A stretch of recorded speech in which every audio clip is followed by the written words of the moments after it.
Sebanyak 41 pegawai Lapas Kelas 2B Singaraja dites urinnya oleh BNN Kabupaten Buleleng.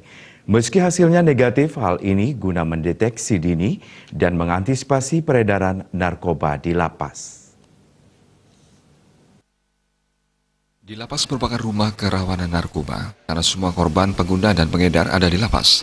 Sebelum menyasar warga binaan, BNN Kabupaten kini menyasar pegawai lapas. Dari 41 pegawai yang diperiksa, hasilnya semua negatif. Walaupun ada pegawai yang terindikasi alkohol, namun bukan teridentifikasi alkohol dalam minuman keras. Kepala BNNK Singaraja, AKBP IGD Astawa mengatakan, berdasarkan instruksi Presiden nomor 6 tahun 2018, bahwa semua instansi harus melaksanakan pencegahan dengan deteksi dini tes urin. Karena dengan deteksi wajah sangat sulit, hanya dengan tes urin pengguna narkoba bisa dideteksi.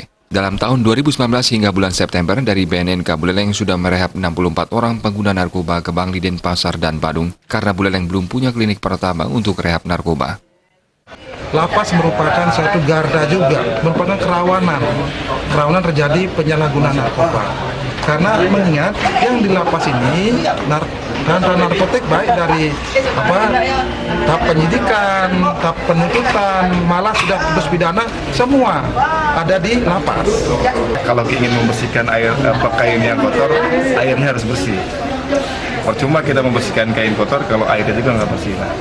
Kita juga berdasarkan filosofi itu coba membuat satu gerakan. Bagaimana kita mau membersihkan di dalam, pegawainya harus bersih. Terutama kalapasnya.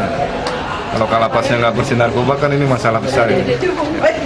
Jadi tadi saya yang pertama, dan alhamdulillah setelah tes hasilnya negatif. Kegiatan semacam ini akan terus dilaksanakan, tidak hanya menyasar pegawai lapas dan binaannya, melainkan seluruh OPD yang ada.